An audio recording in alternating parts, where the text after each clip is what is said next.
Dipersilahkan fraksi PDI Perjuangan.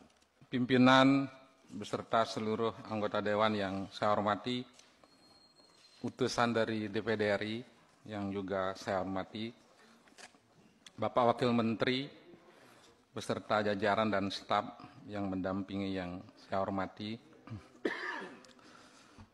izinkan untuk menyampaikan pendapat mini fraksi Partai Demokrasi Indonesia Perjuangan, Dewan Perwakilan Rakyat Republik Indonesia tentang perubahan kedua program legislasi nasional Rancangan Undang-Undang Prioritas tahun 2025 dan program legislasi nasional Rancangan Undang-Undang Prioritas tahun 2026.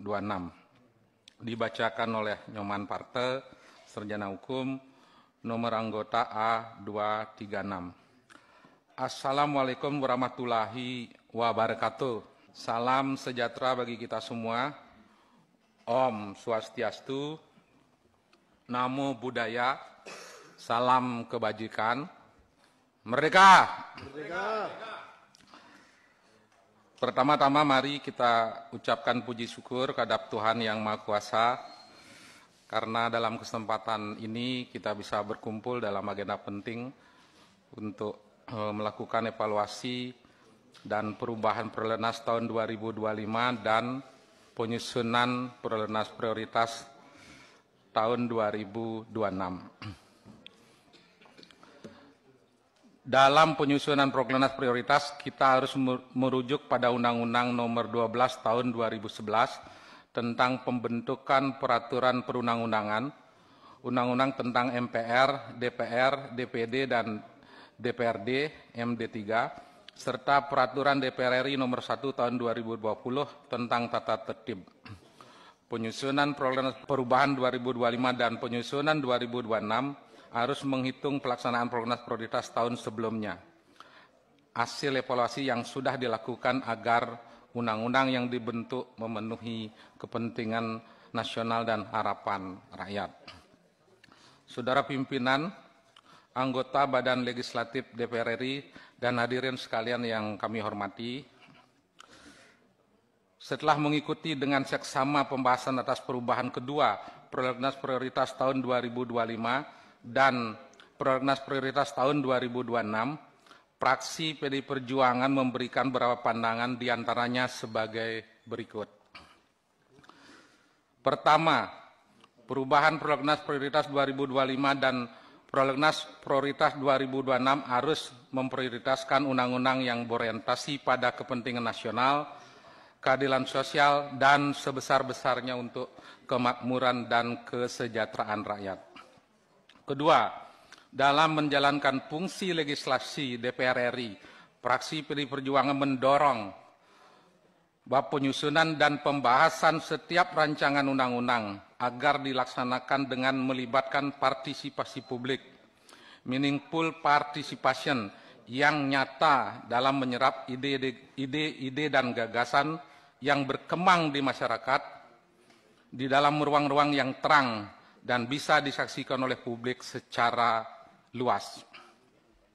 Ketiga, Indonesia adalah negara hukum, Rechtsstaat, bukan negara kekuasaan, Marktstaat. Hukum hadir untuk melindungi hak setiap orang, mengatur masyarakat, mencegah kejahatan, serta mewujudkan keadilan tanpa diskriminatif. Dengan tujuan hukum yang baik tersebut, maka diperlukan suatu undang-undang terkait perampasan aset atas tindak pidana yang dapat memastikan bahwa tindak kejahatan tidak dapat memberikan keuntungan bagi siapapun. Undang-undang tersebut akan melengkapi keterbatasan KUHP, Undang-Undang Tipikor, dan Undang-Undang TPPU dengan instrumen hukum yang lebih komprehensif. Kebutuhan pembentukan undang-undang tersebut juga bermaksud untuk menjawab keresahan rakyat atas maraknya korupsi, sehingga diperlukan tindakan pemulihan atas kerugian negara, recovery aset, secara maksimal. Maka fraksi PDI Perjuangan mendukung maksudnya rancangan undang-undang tentang perampasan aset dalam Prolegnas Prioritas 2025. Kelima, fraksi PD Perjuangan mendorong untuk segera dilakukan pembahasan dan disahkannya rancangan undang-undang tentang masyarakat adat sesuai dengan amanat pasal 18B Undang-Undang Dasar 1945. Keenam, sebagai upaya melindungi keberadaan pasar tradisional, toko kelontong, dan warung kecil yang memiliki peran penting dalam mendukung perekonomian masyarakat lokal, dalam menyiapkan lapangan kerja, dan meningkatkan kesejahteraan masyarakat.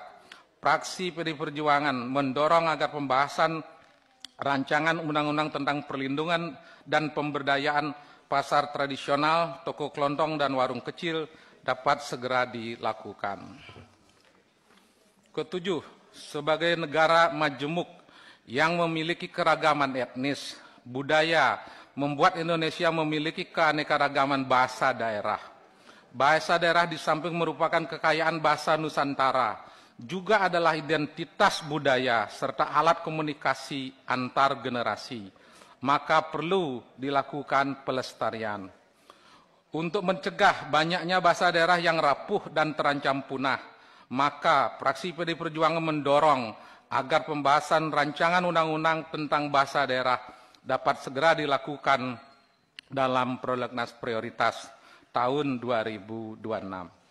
Kedelapan, melindungi hewan adalah bagian dari tanggung jawab moral kita sebagai manusia. Hewan juga memiliki hak untuk hidup bebas, mendapatkan perlakuan yang baik, kehidupan yang layak dan tidak tereksploitasi. Maka fraksi PD Perjuangan mendorong agar pembahasan rancangan undang-undang perlindungan dan kesejahteraan hewan dapat dilakukan dalam Prolegnas Prioritas 2026. Kesembilan, fraksi PD Perjuangan memandang bahwa dalam penyusunan Prolegnas Prioritas 2026 dilakukan secara sistematis, terencana, dan terpadu dengan tetap memperhatikan isu-isu penting yang berkembang di masyarakat, serta menekankan agar dalam pembahasan rancangan undang-undang mengutamakan kualitas pembahasan dan bukan sekedar mengejar target kuantitas penyelesaian undang-undang. Saudara pimpinan, anggota Badan Legislasi DPR RI, utusan dari DPD dan Pak Menteri yang kami hormati, berdasarkan pandangan di atas, maka fraksi PD Perjuangan menyatakan sikap menyetujui terhadap perubahan kedua program legislasi nasional Rancangan Undang-Undang Prioritas tahun 2055 dan program legislasi nasional Rancangan Undang-Undang Prioritas tahun 2026 untuk dilanjutkan pembahasan pada tingkat selanjutnya. Demikian pendapat fraksi PD Perjuangan. Atas kesempatan dan perhatiannya kami ucapkan terima kasih. Assalamualaikum warahmatullahi wabarakatuh. Om Santi Santi Santi. Merdeka! Merdeka!